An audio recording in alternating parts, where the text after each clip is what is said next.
Hi, this is Nishant Chauhan. आज हम अपनी एनसीईआरटी धमाका सीरीज का लेक्चर नंबर 4 स्टार्ट करने वाले हैं। लेक्चर 3 में स्टार्टिंग 10 to 15 मिनट्स में थोड़ी साउंड प्रॉब्लम है, तो आप लोग विदाउट ईयरफोन अगर सुनेंगे तो आपको प्रॉब्लम नहीं मिलेगी। एक्चुअली लैपटॉप में प्रॉब्लम होने की वजह से उसमें नॉइस डिस्टर्बेंस हो गया है। ठीक है, चलिए लेक्चर 4 स्टार्ट करते हैं। लास्ट लेक्चर में हमने basically Coulomb's law multiple charges के लिए वेरीफाई कर दिया था, डेरिवेशन भी करा था हमने। नाउ एग्जाम्पल नंबर 1.6 से हम स्टार्ट करेंगे, तो पढ़ते हैं, देखिए ध्यान से। तो अकॉर्डिंग टू क्वेश्चन, एक सेकेंड,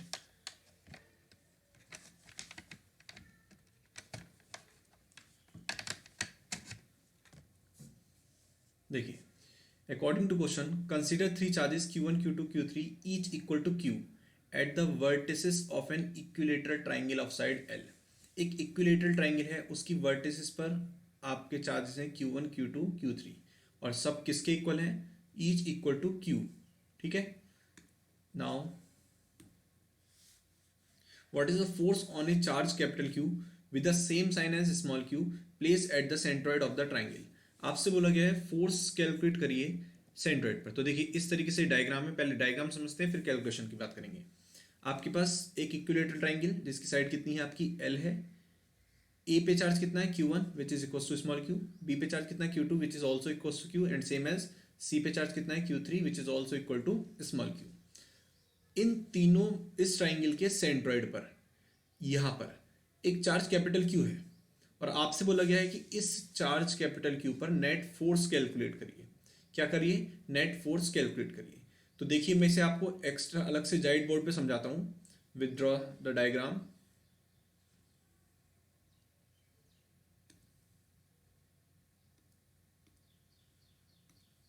देखेंगे ध्यान से, आपके पास क्या है, एक इक्विलेटरल ट्राइंगल है इस तरीके से कुछ। कंसिडर क्या करा हमने कि ये क्या है आपका एक इक्विलेटरल ट्राइंगल। ये पॉइंट इसका ए, ये बी और ये आपका सी। यहां पर भी चार्ज Q है प्लेस, यहां पर भी चार्ज Q है प्लेस्ड और यहां पर भी कितना है Q। ठीक है, और इनके सेंट्रॉइड पर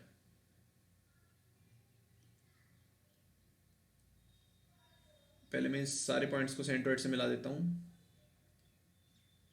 कुछ इस तरीके से। ये हमने मिला दिया। ठीक है, यहां पर चार्ज कितना प्लेस है? Capital Q, capital Q place है। अब बहुत ध्यान से समझेंगे एक ही कंडीशन को। लेट, मैंने इसको क्या बोल दिया? O बोल दिया। इस पॉइंट को क्या बोल दिया? O पॉइंट बोल दिया। हमें नेट फोर्स जो कैलकुलेट करना है वो सेंट्रॉइड पर ही करना है। तो हम सेंटर पे रखे हुए चार्ज कैपिटल क्यूब के लिए पहले फोर्स की डायरेक्शन डिनोट करेंगे। तो फर्स्ट फोर्स के थ्रू ए के लिए इसे रिपेल करेगा कैपिटल क्यू को, तो डायरेक्शन कैसे हो जाएगी? डाउनवर्ड। सेम एज बी भी क्या करेगा? रिपेल करेगा, तो डायरेक्शन कुछ इस तरीके से, और ये भी रिपेल करेगा तो डायरेक्शन कुछ इस तरीके से। तो ये डायरेक्शन हो गई किसकी? आपकी F on O due to A. ये डायरेक्शन हो गई किसकी? आपकी, इसमें थोड़ा सा बढ़ा के लिख देता हूं यहां पर, F on O due to B. और ये डायरेक्शन किसकी हो गई? F on O due to C. Clear है इतना? तीनों फोर्सेस की डायरेक्शन आ गई। अब बहुत ध्यान से देखेंगे, मैं क्या करता हूं, एक ट्राइंगल फिर से बनाता हूं। सेम प्रोसीजर है, इसी ट्राइंगल को बस थोड़ा सा कंसेप्ट समझाना है इसलिए अलग से बना रहा हूं मैं। और इसके ए पॉइंट से एक परपेंडिकुलर ड्रॉ करता हूं कुछ इस तरीके से। ये हो गया परपेंडिकुलर ड्रॉ। ठीक है, ये इसका सेंट्रॉइड पॉइंट हो गया यहां पर। एक सेकेंड, ठीक है, और इसे हमने क्या बोल रखा है? ओ बोल रखा है। और ये क्या है हमारे पास? इस पॉइंट को बोल देता हूं मैं डी, जहां परपेंडिकुलर होगा। ये पॉइंट हमारे पास कितना है? सी है, और ये कितना है? ए है। चूंकि आपके पास ये इक्विलेटरल ट्राइंगल था जिसकी साइड कितनी थी? एल। इस ट्राइंगल की साइड कितनी थी आपके पास? एल थी। और इक्विलेटरल ट्राइंगल का ईच एंगल 60 डिग्री का होता है, इसलिए जब परपेंडिकुलर बाइसेक्टर ड्रॉ करेंगे तो ये एंगल कितना हो जाएगा आपका? 30 डिग्री का। कितने डिग्री का हो जाएगा ये? 30 डिग्री का। साइड कितनी है आपकी? एल है। तो सबसे पहले मैं ए से लेकर डी तक की डिस्टेंस निकालूंगा। तो इस ट्राइंगल में by using trigonometry cos 30 equals to क्या हो जाएगा? Base upon hypotenuse. तो यहाँ से बेस की वैल्यू कितनी आ जाएगी? cos 30 इक्वल क्या हो जाएगा, बेस अपॉन हाइपोटेनस। बेस कितना है आपका AD और हाइपोटेनस कितना है आपका AC। क्लियर है। तो यहाँ से AD की वैल्यू कितनी आ जाएगी, that is AD is equal to AC and cos 30। ठीक है, सब जानते हैं cos 30 की वैल्यू कितनी होती है, √3/2 और AC कितना है हमारे पास L। तो ये कितनी आ गई AD की वैल्यू √3/2 टाइम्स ऑफ L। ये कितना आ गया √3/2 L। लेकिन हमें डिस्टेंस पूरी नहीं चाहिए, हमें कितनी चाहिए, हमें चाहिए केवल वर्टिसेस से सेंट्रोइड तक की डिस्टेंस AO चाहिए। तो अकॉर्डिंग टू मैथमेटिक्स जो सेंट्रोइड तक की डिस्टेंस होती है AO वो 2/3 टाइम्स होती है टोटल डिस्टेंस की। कितनी होती है, 2/3 times of total distance that is AD। मैं थोड़ा सा शिफ्ट करता हूं पेपर को। इतना क्लियर है। देखिए ध्यान से अब आगे देखते हैं। तो ये कितना हो जाएगा आपका, सॉल्व करेंगे तो ये हो जाएगा 2/3 और AD की वैल्यू कितनी है √3/2 टाइम्स ऑफ L। इस 2 से 2 कैंसिल और ये सॉल्व करके कितना आ गया L/√3। कितना आ गया L/√3। √3 से कैंसिल करेंगे, ये भी यहाँ पर भी ये 3 लिखा हुआ है ये, ठीक है। √3 से कैंसिल करेंगे तो L/√3। तो सिमिलरली चूंकि इक्विलेटरल ट्राइंगल है तो वर्टिसेस से सेंट्रोइड तक की डिस्टेंस क्या होंगी, बराबर होंगी। तो इस डायग्राम के अकॉर्डिंग, इस वाले डायग्राम के अकॉर्डिंग AO BO और CO तीनों क्या होंगे, बराबर होंगे। That is AO equal to BO equal to CO। Clear. Now force की वैल्यू लिखते हैं FOA। सबसे पहले हम किसकी बात करते हैं, FO की। तो according to formula 1/4πε0 small q capital Q, small q capital Q upon distance का स्क्वायर। तो डिस्टेंस कितनी है हमारे पास L/√3। तो जब मैं इसका स्क्वायर करूंगा तो L² और अपॉन √3 का जो स्क्वायर है ऊपर जाएगा तो यहाँ पर क्या बन जाएगा, इसके स्टार्टिंग लिख देता हूँ 3। तो ये कितना आ गया 3 small q capital Q upon 4πε0 L²। ठीक है, यही किसके इक्वल होगा, which is also equals to FOB which is also equals to FOC। क्यों होगा इक्वल, क्योंकि हम देख सकते हैं कि AO BO और CO तीनों डिस्टेंस बराबर है और चार्जेस भी क्या है वर्टिसेस पर इक्वल है, इसलिए क्या हो जाएंगे, तीनों फोर्सेस बराबर हो जाएंगे। लेकिन हमें निकालना है रिजल्टेंट। तो अगर हम इस डायग्राम को ध्यान से देखें तो हमारे पास एक वेक्टर ये है, एक वेक्टर ये है और एक वेक्टर ये है। इन दोनों वेक्टर का रिजल्टेंट निकालेंगे सबसे पहले, फिर जो भी रिजल्टेंट आएगा फिर उस वेक्टर के साथ में इस वेक्टर का रिजल्टेंट निकालेंगे। तो मैं इतने डायग्राम को अलग से ड्रॉ करता हूं, देखेंगे ध्यान से।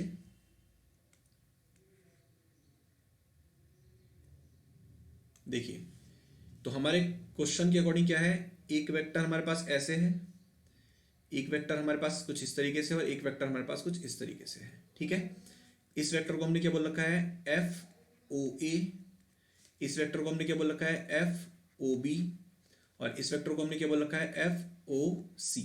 ठीक है, अकॉर्डिंग टू ट्रिग्नोमेट्री इन दोनों के बीच का एंगल कितना बैठ रहा है 120 डिग्री। कितना बैठ रहा है 120 डिग्री। अब चूंकि FOA FOB FOC तीनों बराबर हैं तो हम मान लेते हैं थोड़ी देर के लिए इन सबको किसके इक्वल मान लेते हैं, लेट F। ये क्या कर लिया हमने अपनी तरफ से कंसीडर कर लिया। क्यों करा, क्योंकि अब हम इन दोनों वेक्टर का रिजल्टेंट निकालने वाले हैं। जब मैं इन दोनों को वेक्टर का रिजल्टेंट निकालूंगा तो हमने फॉर्मूला पढ़ रखा है कि अगर दो वेक्टर्स हैं उनके बीच का एंगल थीटा है तो रिजल्टेंट कितना होता है √1 का square plus 2 square plus 2AB cos theta. तो मैं इस फॉर्मूले को यूज करता हूं तो कितना हो जाएगा, रिजल्टेंट F² प्लस F²। क्यों हुआ, क्योंकि FOC का स्क्वायर FOB का स्क्वायर और दोनों किसके इक्वल हैं, F के इक्वल हैं, plus 2 times of first vector into second vector. तो एक फिर से कितना हो जाएगा F² और साथ साथ कितना हो जाएगा cos 120। कितना हो जाएगा cos 120। देखिए ध्यान से सॉल्व करते हैं इसे थोड़ा सा और। तो यहां से ये आपका कितना आ जाएगा, ये आपका आ जाएगा स्क्वायर रूट में F² सबसे कॉमन लेके स्क्वायर रूट से बाहर आ जाएगा। तो स्क्वायर रूट से बाहर आएगा, केवल F बचेगा। स्क्वायर रूट में क्या बचेगा 1 प्लस 1 प्लस 2 और cos 120 की वैल्यू होती है -1/2। तो इस 2 से 2 कैंसिल हो जाएगा, -1 से +1 कैंसिल हो जाएगा, तो रिजल्टेंट कितना आ जाएगा F। तो इसे एक नया नाम दे देता हूं यहाँ पे डायग्राम में ड्रॉ करके। अब इन दोनों का रिजल्टेंट जो निकाला ये कुछ इस तरीके से, इसे मैंने क्या बोल दिया, एफ बोल दिया, इसे क्या बोल दिया, एफ डैश बोल देते हैं, क्या बोल दिया, एफ डैश। तो वो जो हमारा एफ डैश आया वो किसके इक्वल आ गया, एफ के इक्वल आ गया। और एफ ओ ए भी किसके इक्वल है, एफ के इक्वल है। देयरफॉर नेट फोर्स किसके इक्वल हो जाएगा, हम देख सकते हैं, देखिए एक पॉजिटिव डायरेक्शन जा रहा है और एक निगेटिव डायरेक्शन में जा रहा है। Net force is equals to F minus F which is equals to zero. तो क्या है आंसर हमारा, जीरो। तो हम फिर से क्वेश्चन पे जाते हैं, देखिए ध्यान से। तो अकॉर्डिंग टू क्वेश्चन भी ये कंडीशन थी, आपसे बोला गया क्या कि भाई नेट फोर्स कैलकुलेट करिए। तो आपने इस देख सकते हैं आप यहाँ पर कि सबसे पहले तो हमने क्या करा, ए डी की वैल्यू निकाली, देन फिर हमने ए सी की वैल्यू निकाली, तीनों सिमेट्री के अकॉर्डिंग तीनों बराबर हैं। उसे लेने के बाद में क्या करा, तीनों फोर्सेस निकालने के बाद में दो फोर्सेस का रिजल्टेंट निकाला, फिर तीसरे के रेस्पेक्ट में सॉल्व करा और फाइनल आंसर कितना है हमारा, जीरो आ गया। क्लियर है, ठीक है। इस न्यूमेरिकल को एक बार फिर से देखें रिपीट करके। Now next question is consider the charges q q and minus q placed at the vertices of an equilateral triangle. देखिए इस बार क्या है, तीन चार्जेस हैं q q and minus q, फिर से इक्विलेटरल ट्राइंगल पर हैं और आपसे ईच पर लगने वाला नेट फोर्स पूछा है। तो मैं इस वाले को क्लियर करता हूं, दूसरे न्यूमेरिकल को डिस्कस करते हैं। देखिए फिर से क्या है आपके पास, एक इक्विलेटरल ट्राइंगल है, तो ये हमने इक्विलेटरल ट्राइंगल बना दिया। यहाँ पर चार्ज कितना है, क्यू है, यहाँ पर भी चार्ज कितना है, क्यू है, और इस वाले पे चार्ज कितना है, माइनस क्यू है। क्लियर है। आपसे इस क्वेश्चन में बोला गया है कि हर चार्जेस पे लगने वाला नेट फोर्स, इस पॉइंट को ए पॉइंट बोल देता हूँ, इसे बी बोल देता हूँ और इसे क्या बोल देता हूँ, सी बोल देता हूँ। ठीक है, देखिए ध्यान से, अगर मैं पहले ए पे लगने वाले नेट फोर्स की बात करूँ तो ए पे माइनस चार्ज है, बी पे पॉजिटिव चार्ज है। ऐसे ही ए पे फोर्स किसकी वजह से लगेगा, सी पे चार्ज की वजह से लगेगा। तो ये दोनों एक दूसरे को अट्रैक्ट करेंगे, ये भी अट्रैक्ट करेंगे, तो डायरेक्शन किधर हो जाएगी, कुछ इस तरीके से, कुछ ऐसे। तो ये क्या हो गया, F on A due to B, और ये क्या बन गया, F on A due to C. Now B पे लगने वाले नेट फोर्स की बात करेंगे तो देख सकते हैं हम, सी वाला जो चार्ज है वो बी को क्या करेगा, रिपेल करेगा तो डायरेक्शन होगी ऐसे, और ए वाला अट्रैक्ट करेगा तो डायरेक्शन कैसे हो जाएगी, कुछ ऐसे हो जाएगी। तो इन दोनों का रिजल्टेंट कुछ इस डायरेक्शन में जाएगा, और इस रिजल्टेंट को हम क्या बोल देंगे, एफ बी बोल सकते हैं। चलिए बाद में बात करेंगे इसकी, फिलहाल हम इसकी वैल्यू लिख देते हैं। ये क्या हो गया, एफ बी किसके कारण, ए के कारण, और ये क्या हो गया, एफ बी किसके कारण, सी के कारण, और इन दोनों का रिजल्टेंट कुछ इस तरीके से आ गया, एफ बी। पॉइंट को यहाँ डिनोट कर देते हैं। सेम एस इन दोनों का रिजल्टेंट किधर आ जाएगा, वो रिजल्टेंट आ जाएगा इस तरफ, क्या बोल देता हूँ मैं इसे, एफ ए। अब बात करते हैं सी पे लगने वाले नेट फोर्स की। तो देखिए ध्यान से, सी वाले को ए वाला अट्रैक्ट करेगा तो डायरेक्शन अलॉन्ग ए हो गई, ये क्या हो गया, F C due to A. B वाला क्या करेगा, रिपेल करेगा तो डायरेक्शन कुछ ऐसे हो जाएगी, F C due to B.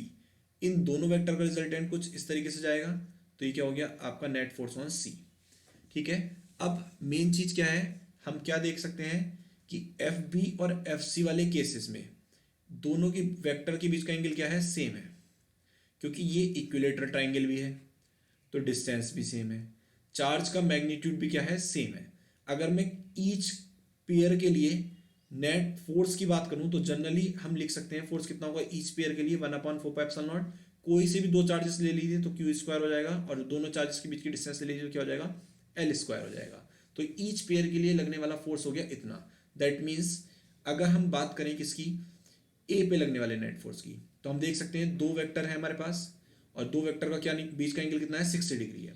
तो हम किस तरीके से कैलकुलेट करेंगे, या फिर दूसरा तरीका है ऐसे, देखिए क्या, एक वेक्टर डाउनवर्ड जा रहा है रिजल्टेंट, एक रिजल्टेंट इधर जा रहा है और एक रिजल्टेंट इधर जा रहा है। सबसे पहली चीज क्या, मैग्नीट्यूड वाइज फोर्स बी पे लगने वाला किसके इक्वल होगा, फोर्स सी पे लगने के।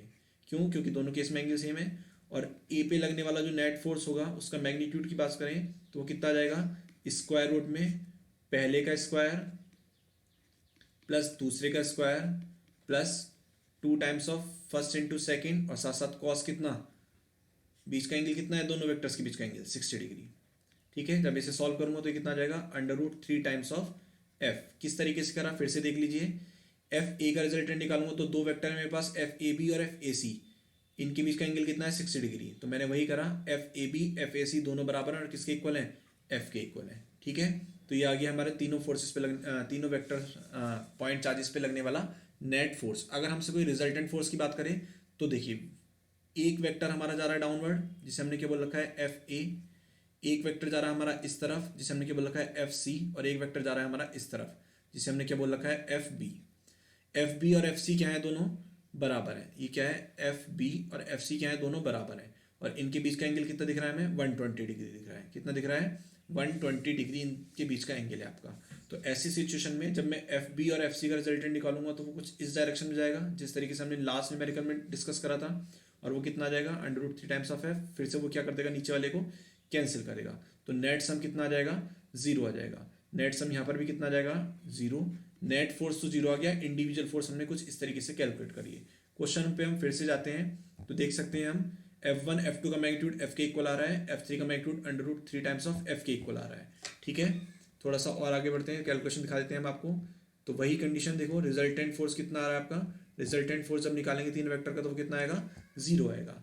तो दोनों क्वेश्चंस में हमने एक स्पेशल कंडीशन देखी। मैं उस स्पेशल कंडीशन को बताता हूँ जिसकी हेल्प से आप क्वेश्चन को इतना लेंथी सॉल्व ना करके बहुत ईजी वे में कर सकते हैं, छोटे तरीके से। देखिए क्या कैसे कर सकते हैं, इसे मैं क्लियर करता हूँ। पहले हम जानते हैं कि दोनों क्वेश्चंस में कंडीशन क्या बनी, एक वेक्टर हमारा ऐसे बना, और सॉरी इसे थोड़ा सा ही गलत बन गया।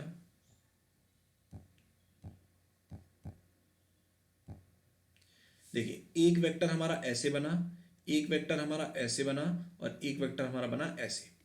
दोनों क्वेश्चंस में इस तरीके का वेक्टर फॉर्मेशन हुआ, लेकिन हमें क्या करना था, फिर रिजल्टेंट निकालना था। तो हम क्या करें, वेक्टर एडिशन की हेल्प से पहले वेक्टर को एज इट इज ड्रॉ कर देते हैं, दूसरे वेक्टर को इसके हेड से मिलाते हुए ड्रॉ करते हैं, और तीसरे वेक्टर को इसके हेड से मिलाते हुए ड्रॉ करते हैं। जब मैं इस तरीके से ड्रॉ करता हूं तो ये एक ट्राइंगल बन गया। ये केवल एक ट्राइंगल ही नहीं, ये क्या है, ये क्या है, ये एक साइक्लिक ट्राइंगल है। ये क्या है आपका, साइक्लिक ट्राइंगल।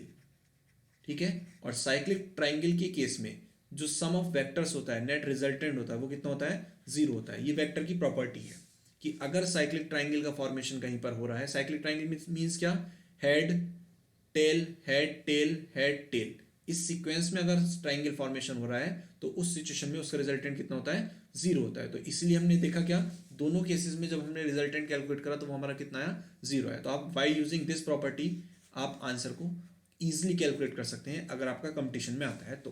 बोर्ड के केस में भी आप प्रॉपर्टी लिख के विद डायग्राम, प्रॉपर डायग्राम, इसे सॉल्व कर सकते हैं। ठीक है, चलिए अब थोड़ा सा और आगे बढ़ते हैं, इसमें चैप्टर में थोड़ा और आगे बढ़ते हैं।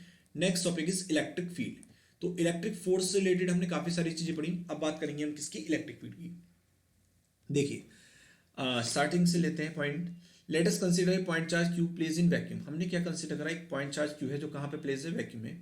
Eight the origin O if we place another point charge Q at point P. Origin O, sorry जो आपका पॉइंट चार्ज कैपिटल क्यू है कहां पर है, place in vacuum at the origin O.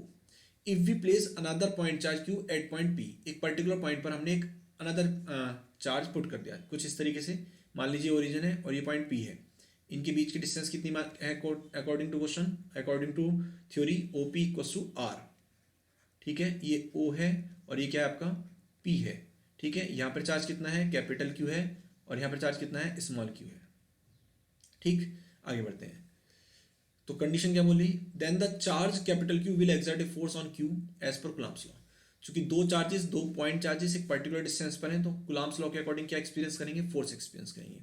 Then what is left in the surrounding is there, if charge Q is remove, अगर इस charge Q को remove कर दें, then what is left in the surrounding, surrounding में क्या बचेगा, is there nothing, क्या कुछ भी नहीं बचेगा। If there is nothing at the point P, then how does a force act when we place the charge Q at P. देखिए ध्यान से, क्वेश्चन के अकॉर्डिंग बोला गया कि एक स्पेशल केस और कंसिडर कर लीजिए। ये point P as it is है, यहाँ पे चार्ज क्यू है और ये ओरिजिन आपका। ठीक है, तो पहले केस में तो ये बोला गया कि ओरिजिन पे चार्ज रख दो कैपिटल क्यू, पॉइंट पी पे रख दो स्मॉल क्यू। फिर बोला कि स्मॉल क्यू को हटा दो, जब आप इसे हटाओगे तो यहाँ पर कुछ दिख रहा है, कुछ बचा है, कुछ भी नहीं बचा है। लेकिन जब कुछ है ही नहीं यहाँ पर, तो जब इस क्यू को हम यहाँ पे लेके आए थे तो इसने फोर्स एक्सपीरियंस क्यों करा। तो in order to answer such questions, इन क्वेश्चंस के आंसर के लिए the earlier scientist introduce the concept of field. Scientist ने एक कॉन्सेप्ट दिया फील्ड का concept. According to this we say that the charge Q produces an electric field everywhere in the surrounding When another charge q is brought at some point p, the field there acts on it and produces a force. ठीक है, क्या scientist ने field का concept दिया और उन्होंने बोला जो चार्ज q है वो सराउंडिंग में फील्ड प्रोड्यूस कराएगा. वो क्या कराएगा? सराउंडिंग में फील्ड प्रोड्यूस कराएगा. अब उसके सराउंडिंग में अगर कोई अनदर चार्ज आता है तो वो क्या एक्सपीरियंस करेगा? फोर्स एक्सपीरियंस करेगा. Electric field produce by the charge q at a point is given by. Electric field हम इस तरीके से कैलकुलेट करते हैं, E of r equal to 1/4 pi epsilon naught q upon r square r cap. ठीक है, आगे बढ़ते हैं इसमें थोड़ा सा, देखिए ध्यान से. Where r cap equal to vector r upon r is an unit vector from the origin to the point r, जो डायरेक्शन को डिनोट करता है. And equation 1.6 specify the value of the electric field for each value of the position vector r. ये आप r की value में कितने variation कीजिए, आप इसी फॉर्मूले से आप इलेक्ट्रिक फील्ड कैलकुलेट करेंगे पॉइंट चार्ज के लिए. The word field signifies how some distributed quantity which could be scalar और वेक्टर वेरीज विद पोजीशन. अगर हम फील्ड वर्ड यूज कर रहे हैं तो ये क्या सिग्निफिकेशन है इस फील्ड वर्ड का? इसने बोला कि हाउ सम डिस्ट्रीब्यूटेड क्वांटिटी, चाहे वो आपकी स्केलर हो चाहे वो आपकी वेक्टर हो, वेरीज विद पोजीशन, पोजीशन के रिस्पेक्ट में वेरी कर रही है. कैसे कर रही है? The field the effect of the charge has been incorporated in the existence of the electric field. We obtain the force excited by a charge Q on a small charge Q. देखिए यहाँ से, यहाँ पर एक charge capital Q था, एक charge small Q था, बीच का सेपरेशन आर था, तो फोर्स एक्सपीरियंस करेंगे. और हम पढ़ चुके हैं फोर्स कितना एक्सपीरियंस करेंगे, 1/4 epsilon naught capital Q small Q upon R square R cap. Note that the charge Q also exerts an equal and opposite force on the charge capital Q. The electrostatic force between the charges q and q can be looked upon as an interaction between charge q and the electric field of q and vice versa. तो ये हम पहले भी पढ़ चुके हैं कि अगर दो चार्जेस के बीच में फोर्स एग्जिट कर रहा है तो एक चार्ज जितना फोर्स दूसरे पे लगा रहा होगा उतना ही दूसरा पहले वाले पे लगा रहा होगा. If we denote the position of charge q by the position by the vector capital R small r, it experience a force F equal to the charge q multiplied by the electric field E. that is, अगर आपका हम क्या करें, position of charge को एक vector r से denote कर दें तो उस सिचुएशन में फोर्स एक्सपीरियंस कितना होगा किसी इलेक्ट्रिक फील्ड में, QE. कितना होगा? QE. r क्या है? उसकी पोजीशन को इंडिकेट कर रहा है. SI यूनिट जो होती है इलेक्ट्रिक फील्ड की क्या होती है? न्यूटन पर गुलाम.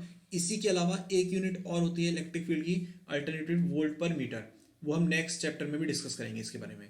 ठीक है, कुछ रिमार्क्स हैं, पहले देख लेते हैं. उन रिमार्क्स को देखने से पहले इस साइड में दो डायग्राम है, इन्हें देखते हैं क्या बता रहे हैं. ये फर्स्ट डायग्राम में आपके एक पास पॉजिटिव चार्ज है, तो ये इंडिकेट कर रहा है कि पॉजिटिव चार्ज से इलेक्ट्रिक फील्ड की डायरेक्शन जो रहती है वो आउटवर्ड रहती है और नेगेटिव चार्ज में टुवर्ड्स चार्ज रहती है. ठीक है, याद रखेंगे, पॉजिटिव चार्ज से फील्ड लाइंस कहाँ जाएंगी? बाहर की तरफ जाएंगी, और नेगेटिव चार्ज में टुवर्ड्स चार्ज. ठीक है, नाउ कुछ रिमार्क्स पॉइंट थे. फर्स्ट पॉइंट पढ़ते हैं. From equation 1.8, from this equation we can infer that if q is unity, the electric field due to a charge q is numerically equal to the force exerted by it. अगर q की value को आप 1 रख दें यहाँ पर, देखिए जैसे आप इसे 1 रखेंगे तो फोर्स किसके इक्वल हो जाएगा? फील्ड के इक्वल हो जाएगा. वही ये बोल रहा है. Thus the electric field due to a charge q at a point in space may be defined as the force that a unit charge would experience if placed at that point. That means क्या हो गया कि vacuum में किसी अगर आप unit charge जितना force experience करेगा वही फील्ड स्ट्रेंथ को डिनोट करेगा. The charge capital Q which is producing the electric field is called a source charge. Main thing is that, यहाँ से दो शब्द मिलेंगे आपको, याद रखेंगे. वो चार्ज जो प्रोड्यूस कराएगा फील्ड को वो क्या कहलाएगा? आपका सोर्स चार्ज कहलाएगा. And the charge Q which tests the effect of a source charge, और इसकी प्रेजेंस को जिसकी हेल्प से टेस्ट करेंगे वही क्या कहलाएगा? आपका टेस्ट चार्ज कहलाएगा. Note that the source charge q must remain at the original location. The most important line, source charge कभी मूव नहीं कराएंगे हम. सोर्स चार्ज की जो पोजीशन रहेगी वो आपकी फिक्स रहने वाली है. However, if a charge q is brought at any point around q, जबकि हम स्मॉल q चार्ज जो है टेस्ट चार्ज जो है हमें उसके पास भी ला सकते हैं. q itself is bound to experience an electrical force due to q and will tend to move. अगर आपका कैपिटल q स्मॉल चार्ज की वजह से फोर्स एक्सपीरियंस करेगा तो वो मूव कर सकता है. A way out of this difficulty is to make Q is negligibly small. इसीलिए जो हम टेस्ट चार्ज लेके आते हैं तो उसे हम क्या लाते हैं? बहुत ज़्यादा छोटा लेके आते हैं. क्यों?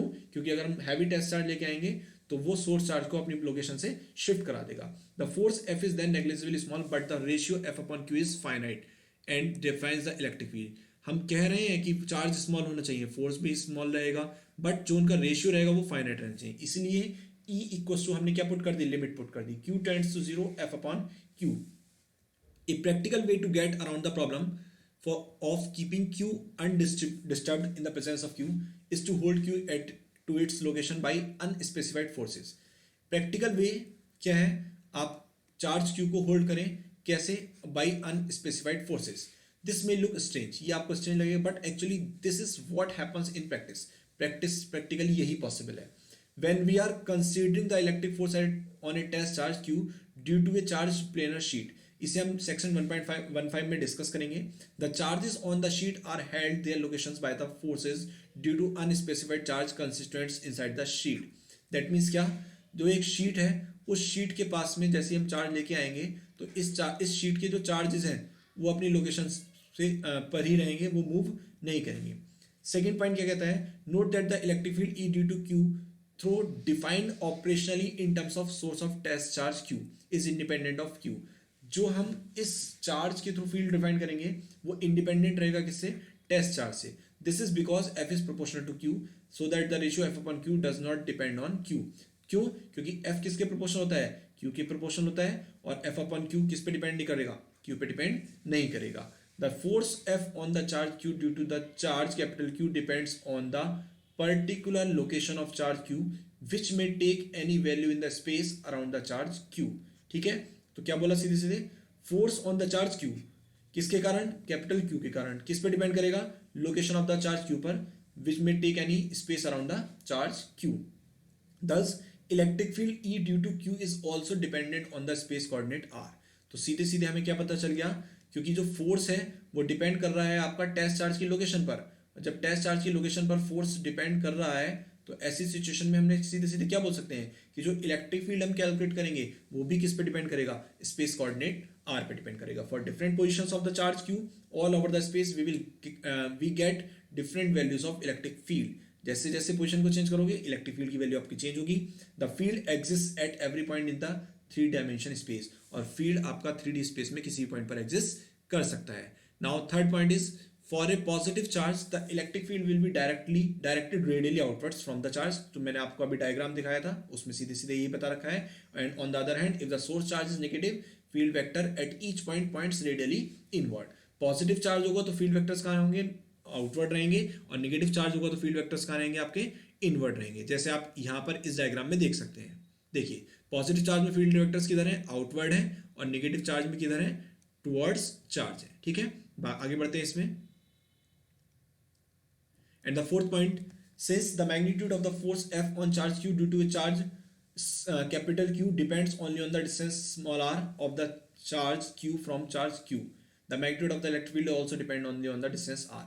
तो सीधे सीधे क्या पता चल गया, क्योंकि जो फोर्स है वो r पे और q पे डिपेंड कर रहा है, इसीलिए जो इलेक्ट्रिक फील्ड का मैग्नीट्यूड होगा वो भी और किस पे डिपेंड करेगा, on the distance r. Thus at equal distances from the charge q the magnitude of electric field is same. अगर आपका जो टेस्ट चार्ज है, ये मान लीजिए सोर्स चार्ज है, यहाँ पर ये सोर्स चार्ज है आपका, और जो टेस्ट चार्ज है वो इक्वल डिस्टेंस पर है हर केस में, तो उस सिचुएशन में फील्ड क्या रहेगा, आपका सेम रहेगा. फील्ड क्या रहेगा, सेम रहने वाला है इस सिचुएशन में. ठीक है, the magnitude of electric field is due to a point charge is true same as sphere with the point charge at its centre, in other words it has a spherical symmetry. तो आप देख सकते हैं यहाँ पर मैंने एक capital Q charge लिया जो सोर्स चार्ज है, और ये कैसे सिमेट्री प्रोड्यूस कराएगा, स्फेरिकल सिमेट्री. तो मैंने डॉट डॉट करके ऑलमोस्ट स्फेरिकल शेप को डिनोट करा है यहाँ पर. क्लियर है, कैसे सिमेट्री शो करेगा ये आपका, स्फेरिकल सिमेट्री. तो याद रखेंगे, point charge show which type of symmetry, spherical symmetry. Point charge show which type of symmetry, spherical symmetry. Clear है, आगे बढ़े, देखिए ध्यान से. नेक्स्ट टॉपिक है हमारा electric field due to a system of charges.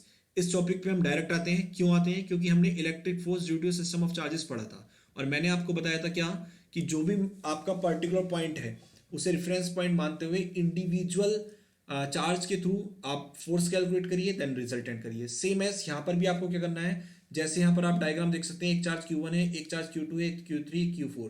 आपसे बोला गया P पॉइंट पर नेट इलेक्ट्रिक फील्ड कैलकुलेट करिए, तो आपने क्या करा, Q1 से मिलाया, 2 से मिलाया, 3 से मिलाया, 4 से मिलाया. ऐसा करने के बाद में आपने सबकी डायरेक्शन दी, डायरेक्शन देने के बाद सबका कैसा एडिशन कर दिया, वेक्टर एडिशन कर दिया.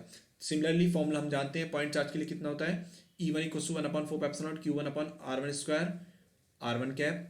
सेम एज E2 के लिए आपने कैलकुलेट करा 1/4 Q2 अपन R21 स्क्वायर R21 कैप। और ऐसे ही 4 या n चार्जेस के लिए कर सकते हैं हम, और सबको निकालने के लिए इसको क्या कर देंगे हम, ऐड कर देंगे। जैसे ही ऐड करेंगे समीशन फॉर्म में लिखने के लिए summation i equal to 1 to n और QI upon RIP square RIP cap. ठीक है। E is a vector quantity that varies from point to another point in space and determined from the position of the source charges. That means क्या हुआ, electric field vector quantity है, r की position को change होने पर electric field की value भी change होगी आपकी। और क्या डिटरमाइन करेंगे, from the position of source charges से हम इसे डिटरमाइन करेंगे। मैं आपको पॉइंट चार्ज के थ्रू इलेक्ट्रिक फील्ड कैसे निकलते हैं व्हाइट बोर्ड पे अलग से समझा देता हूं, एक बार देख लीजिए जिससे आपको कॉन्सेप्ट क्लियर हो जाए एंड टू एंड। देखिए let we have a source charge, यहां पर भी हमारे पास एक सोर्स चार्ज है प्लस Q। अब इसके आसपास फील्ड एग्जिस्ट कर रहा है नहीं कर रहा, उसे सर्च करने के लिए हम एक टेस्ट चार्ज लेके आए। सपोज ये मैं टेस्ट चार्ज लेके आ रहा हूँ और मैं इस पॉइंट तक ले आया, ये मेरे पास टेस्ट चार्ज हो गया। कितने डिस्टेंस पे लेके आया, r डिस्टेंस पे लेके आया। कहाँ पर, वैक्यूम में हम काम कर रहे हैं, दोनों पॉइंट चार्जेस हैं। तो according to Coulomb F equal to कितना हो जाएगा हमारे पास 1/4πε0 small q capital Q upon r square. Clear है। अब हमसे क्या कहा गया, हमें तो निकालनी क्या, इलेक्ट्रिक फील्ड इंटेंसिटी E को क्या होता है, force per unit test charge. F की वैल्यू पुट कर देंगे कितनी, 1/4πε0 small q capital Q upon r square और divide by small q। Small q से स्मॉल q कैंसिल हो जाएगा, तो ये कितना आ जाएगा आपका 1/4πε0 capital Q upon r square. Clear है इतना। तो ये क्या आ गया, पॉइंट चार्ज के थ्रू इलेक्ट्रिक फील्ड आ गया। इसी का हमने यूज करा है। अगर डायरेक्शन की बात करें, पॉजिटिव चार्ज से फील्ड लाइंस किधर जाती हैं, आउटवर्ड डायरेक्शन में जाती हैं। तो ये डायरेक्शन को r कैप से डिनोट कर देता हूं। तो जब मैं वेक्टर फॉर्म में इलेक्ट्रिक फील्ड को लिखूंगा तो E vector is equal to कितना हो जाएगा हमारे पास 1/4πε0 Q upon r square and r cap. Clear है। ये आपका क्या आ गया, electric field due to a point charge. अपने टॉपिक पे वापस आते हैं। नेक्स्ट हमारा क्या, physical significance of electric field. देखिए ध्यान से, है क्या कंडीशंस, फिजिकल सिग्निफिकेंस, जितनी भी आपकी वेरिएबल क्वांटिटीज हैं या फिर आप कह सकते हैं इलेक्ट्रिक फील्ड है, इनकी क्या क्या फिजिकल सिग्निफिकेंस है, ऐसे हम यहाँ पे बात करने वाले हैं। You may wonder why the notion of electric field has been introduce here at all. After all, for any system of charges, the measurable quantities that force on a charge which can be directly determined using Coulomb's law and superposition principle। हमने क्या करा, जब multiple charges होंगे हमारे पास तो हम सीधे directly क्या Coulomb's law यूज कर सकते हैं और हम सुपरपोजिशन प्रिंसिपल को यूज कर सकते हैं। Why then introduce this intermediate quantity called the electric field? जब हम फोर्स मेजर कर सकते थे तो इलेक्ट्रिक फील्ड को इंट्रोड्यूस करने की जरूरत क्यों पड़ी। For electrostatics the concept of electric field is convenient but not really necessary. Electrostatics में इलेक्ट्रिक फील्ड का कॉन्सेप्ट कन्वीनियंट है बट नेसेसरी नहीं है। Electric field is an elegant way of characterizing the electrical environment of a system of charge. क्या है field, ये line important है। देखिए क्या कहती है लाइन, इलेक्ट्रिक फील्ड क्या है, it is an elegant way of characterizing the electrical environment of a system of charges. System of charges का जो भी इलेक्ट्रिकल एनवायरनमेंट होगा वही क्या होगा, इलेक्ट्रिक फील्ड होगा। Electric field at a point in the space around a system of charges tells you the force a unit positive test charge would experience if placed at that point। और electric field में किसी भी point, कोई भी point क्या indicate करता है कि अगर हम वहां पर कोई टेस्ट चार्ज किए तो वो कितना फोर्स एक्सपीरियंस करेगा, वो मेजर कराएगा। Electric field is a characteristic of the system of charges and is independent of the test charge. हमने अभी पॉइंट चार्ज के लिए इलेक्ट्रिक फील्ड कैलकुलेट करा और हमने क्या देखा, टेस्ट चार्ज वाली क्वांटिटी कैंसिल हो गई थी। तो उससे क्या रहता है, इंडिपेंडेंट रहता है किससे, टेस्ट चार्ज से। That you place at a point two determine the field. The term field in physics generally refers to a quantity that is defined at every point in space and may vary from point to point। Electric field is vector field since force is a vector quantity। This is also important line। Electric field कैसा field होता है आपका, vector field होता है। क्यों, किसकी help से निकाला हमने, फोर्स की हेल्प से। और force is also a vector quantity. Force कैसी क्वांटिटी है, वेक्टर क्वांटिटी है। The true physical significance of the concept of electric field, however, emerges only when we go beyond electrostatics। क्योंकि हमने अभी एक लाइन पढ़ी क्या कि इलेक्ट्रोस्टैटिक्स में कन्वीनियंट वे तो है लेकिन नेसेसरी नहीं है। अगर हम वास्तव में फिजिकल सिग्निफिकेंस जानना चाहते हैं इलेक्ट्रिक फील्ड की तो हमें इलेक्ट्रोस्टैटिक्स से बाहर जाना पड़ेगा and deal with the time dependent electromagnetic phenomena. Time dependent electromagnetic phenomena के अंदर आपको फिजिकल सिग्निफिकेंस पता चलेगी किसकी, इलेक्ट्रिक फील्ड की. Suppose we consider the force between two distant charges q1 and q2 in accelerating motion. Now the greatest speed with which a signal or information can go from one point to another is c, speed of light. तो हम देखते हैं जितने भी हम communication करते हैं तो सिग्नल स्पीड जो अप्रोक्सीमेट कितनी आती है स्पीड ऑफ लाइट से. Thus the effect of any motion of q1 and q2 can not arise instantaneously. और चार्ज की मोशन पर इफेक्ट एकदम से अराइज नहीं होगा. There will be some time delay between the effect and cause. आपका जो भी कॉज है और जो भी इफेक्ट है उसमें कोई ना कोई टाइम डिले एग्जिस्ट करेगा. It is precisely here that the notion of electric field is natural and very useful. वो किसकी वजह से डिले, इलेक्ट्रिक फील्ड की वजह से. तो हम बोल सकते हैं कि इलेक्ट्रिक फील्ड क्या है आपका, एक नेचुरल है और बहुत यूजफुल है. The field picture is this. ये लाइन मोस्ट इंपॉर्टेंट लाइन है. हमने पढ़ा था लास्ट टू लास्ट लेक्चर में कि अगर चार्ज रेस्ट में तो इलेक्ट्रिक फील्ड प्रोड्यूस करता है, मोशन में तो इलेक्ट्रिक फील्ड के साथ साथ मैग्नेटिक फील्ड भी प्रोड्यूस करता है. और थर्ड कंडीशन है क्या, the field picture is that the accelerated motion of charge q1 produces electromagnetic waves. याद रखेंगे अगर चार्ज आपका एक्सेलरेट हो रहा है तो क्या प्रोड्यूस कराएगा, वो इलेक्ट्रोमैग्नेटिक वेव्स को प्रोड्यूस कराएगा, which then propagate with the speed of c reach q2 and cause a force on q2. जो प्रोपोगेट होगा स्पीड ऑफ लाइट से और किसके पास, q2 के पास जाके उस वहां पर कॉज कोई भी इफेक्ट एग्जिस्ट कराएगा. The notion of field elegantly accounts for the time delay. Thus, even though electric and magnetic fields can be detected only by their effects on charges, they are regarded as physical entities, not merely mathematical constructs. ये सब क्या है, आपकी physical entities हैं. They have an independent dynamics of their own. खुद की अपनी dynamics इनकी. That is they evolve according to law of their own. They can also transport energy. They can also transport energy. Thus, a source of time-dependent electromagnetic field turned on briefly and switched off leaves behind propagating electromagnetic fields transporting energy. The concept of field was first introduced by किसके through दिया गया, सबसे पहले Faraday के through, and is now among the central concepts in physics. और ये आपका physics का मेन कंसेप्ट बन चुका है. ठीक है, यहाँ तक हम डिस्कस करते हैं. इससे आगे हम अपने नेक्स्ट लेक्चर में डिस्कस करेंगे. आप लोगों को वीडियो पसंद आई हो तो शेयर करें, लाइक करें, चैनल को सब्सक्राइब करके बेल आइकन जरूर प्रेस करें जिससे आपको टाइम टू टाइम आपको वीडियो की अपडेट जो भी होगी मिल सके. ठीक है, धन्यवाद.